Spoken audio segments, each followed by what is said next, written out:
It was always about the specs.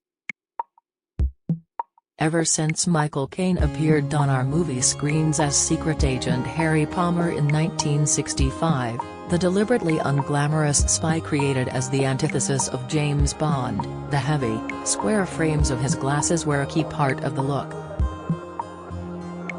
In 2006, the iconic pair Caine wore in the Ipcress file were auctioned at Christie's for double the £3,000 estimate. So when Joe Cole, John Shelby and TV's Peaky Blinders took on the daunting task of stepping into the great man's shoes, one of his concerns, he says, was finding the right pair of specs. Cole, who plays Palmer in an ITV 6-part adaptation starting next month, says, "I remember going into opticians Cutler and Gross in Knightsbridge. I tried on every pair in the shop and there was only one pair that worked. As soon as I put them on, I just knew." Then our costume designer Keith Madden turned up and he echoed, "Yeah, they're the ones." It was great because glasses are tricky to get right, they have to really suit your face. Originally, we were looking at the same ones that Michael Caine wore back in the day. They just didn't work. The ones we used still have the very hard black, strong frames. As soon as I put them on, it was, job done. Back in the 60s, Richard Harris and Christopher Plummer were said to have passed up the chance to play Palmer before the part went to Caine, whose breakthrough role had been a posh cavalry officer in the classic Zulu. He relished playing Harry, he revealed at the time, because he was more like the real me. It was the role that made him a star. The movie was an immediate success and was subsequently included on a British Film Institute list of the best 100 British films of the 20th century. Simon Winder, publishing director at Penguin Press, says, "Until Harry Palmer wandered onto the scene, the traditions of the English spy novel were essentially upper-class ones, with John Buchan, Ian Fleming and John le Carré the masters of the genre." Author Len Deaton, 93, who wrote the book on which the film is based, is the London-born son of a chauffeur and cook.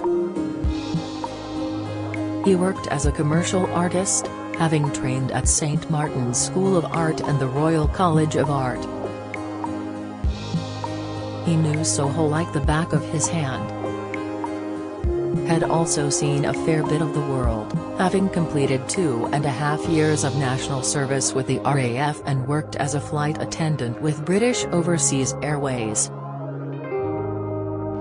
Following the 1961 publication of a cartoon cookery illustration in the Daily Express, he was commissioned by The Observer to provide a cook strip for the paper's magazine, which he supplied weekly between March 1962 and August 1966. In 1961, he wrote The Ipcress File, his first novel, on a trip to France, as a holiday diversion, he later said. It was published the following year, shortly after the cinema release of Dr. No, the first installment in the James Bond film franchise. Dayton's hero, unnamed in the novel but christened Harry Palmer for the screen, was the antithesis of the smooth, superficial 007. Emmy Award winner James Watkins, director of this TV adaptation, explains the differences between Fleming's creation and Dayton's agent. Bond is a superhero, he says. He kills without thinking or caring. Has an establishment figure. He went to Eton.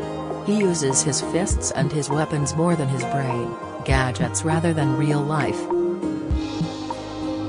Harry is short-sighted, working class and haunted by killing in Korea. A reluctant spy, has trying to make his way in a world that's stacked against him. has the anti-Bond. The Ipcress file has been adapted for the small screen by Oscar-nominated and BAFTA award-winning writer John Hodge.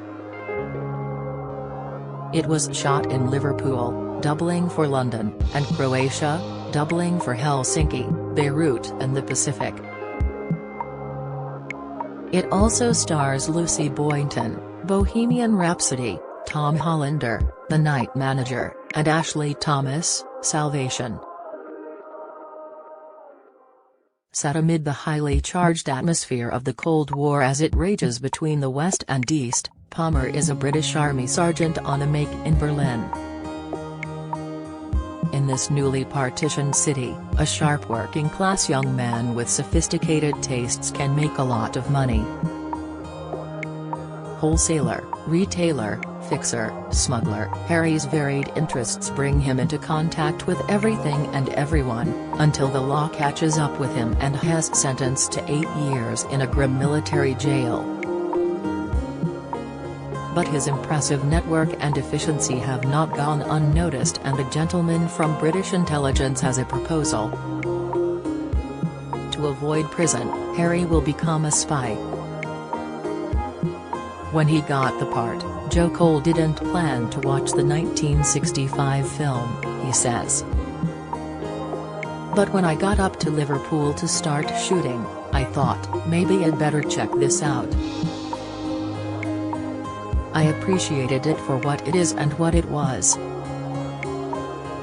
But my Harry is something a little different. He reminds me a bit of my granddad. Has very relatable. Lucy Boynton plays upper-middle-class spy Jean Courtney, a part taken by Sue Lloyd in the film original but given more heft in this new TV series for the obvious reason the character can be considerably fleshed out over 6 hours as opposed to the 149-minute cinema version. The scripts are brilliant in the way they stay true to the essence of the original story, but the time and space you get with 6 episodes mean Jean has had much more life breathed into her, she says. It's a very special role. Our costume designer kept joking about wanting to get t-shirts made with "Everyone wants to be Jean" on the front. It was an empowering experience walking in her shoes. Jean works at a provisional branch of the War Office in London's Charlotte Street. The way society, and those around her outside of her work, underestimate her because she's a young woman is something she powerfully utilizes. She can therefore hide in plain sight, says Lucy. She loved the hairstyles and coveted the clothes. Then there were the cars. Over the course of the series, Jean also drives a ridiculously stunning succession of them, she reveals. She starts with this gorgeous cream drop-top MG. I have a picture of my dad when he was in his 20s with this same car in blue. It was his pride and joy, so I was sending him pictures daily. Tom Hollander didn't have to be asked twice to take on the role of supercilious, stiletto-sharp spy Chief Major Dalby. The reason I wanted to do it, he says, was because of the wit. We stuck to the scripts exactly. Often, you read a script and then play around with it because you have a sense Terry's a better version. But John Hodge's scripts were so precise. Had really thought about each word before had written it. Dalby is the boss of a spy agency in London which is independent of MI5. Has been around a bit and is slightly weathered. There's a cynicism about him and a superiority in terms of condescension to MI5. It was a great experience, he says. Filming the Ipcress file was like being in a time machine. That's true for any period drama, except this was in the middle of the pandemic, and so the fictional world was so much more alive than the real world. Hopes run high that Harry Palmer is back to stay. Executive producer Will Clark points out, "We own rights to another 3 Lenditon novels. So the ambition for us is to go on and continue Harry's odyssey through the 60s and capture those wonderful moments of social and political change. I think this is just the beginning." The Ipcress File begins on ITV on Sunday, March 6 at 9 p.m.